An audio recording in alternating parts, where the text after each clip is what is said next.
Hey there! Today I'm going to teach you how to reduce the size of your images for your website so that they don't take up too much space and slow your website down. The first thing we're going to do is we're going to go to tinypng.com, and that's tinypng.com. This is a free website and it does not require a credit card. As you can see here, I have several images saved to my desktop. And what I want to do is I want to go and name each one of my images because it's really important for search engine optimization, also known as SEO. And you always want to pay attention to this when you are putting any type of content onto your website. Before we input all of our images into the TinyPNG site, what we want to do is we want to reduce the size. So we're going to go up to the Tools bar and we're going to hit Adjust Size, and then we're going to put in a value. And typically what I do is I put in 1024. It'll automatically adjust the height if you put the 1024 in for the width. It remains to be a really good, high quality image, even though you are reducing it. If you continue to use the 1024 value for the width of the image, as I'm doing right here when I hit adjust size, then when you put it in for the width, then the height will automatically adjust, and then you will have pretty similar sized images, whether they're landscape or portrait, for your website, and so it'll be pretty consistent without having to go in and do a lot more editing in Canva to resize your images for your website. After we've completed adjusting the size for each image that I'm showing here on my desktop, we're going to select them all and then we're going to import them into the TinyPNG website. And as you can see right now, they're all downloading. And once the downloading is complete, all we're going to do is we're going to go in and select download.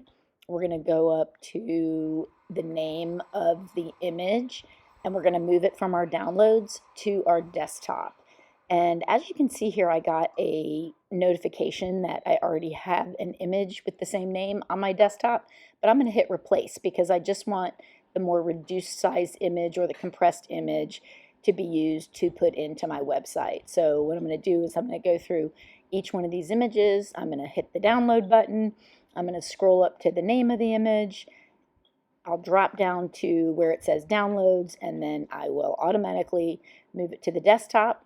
I'm going to replace each image, and once that's done, I will have all of these images compressed and ready to put on my website, and that will significantly speed up my website once I have all of this complete.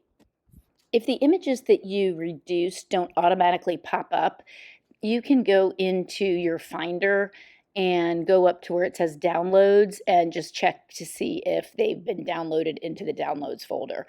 At this point, what I recommend is that you take all of these compressed and reduced images, put them into a folder and label it compressed images, and then categorize them for your website based on where they're going to go.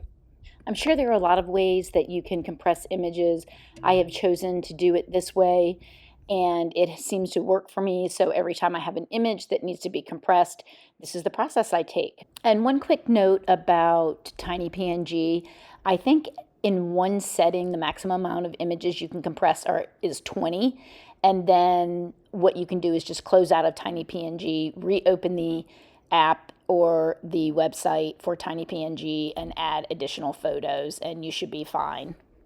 I'm pretty sure the advantage of paying for the TinyPNG website is it will keep a record of all the images that you have compressed. That's why I recommended just keeping your own folder so you can continue to use the free site. Hopefully this little nugget helps you out and speeds up your website. Thanks for being here.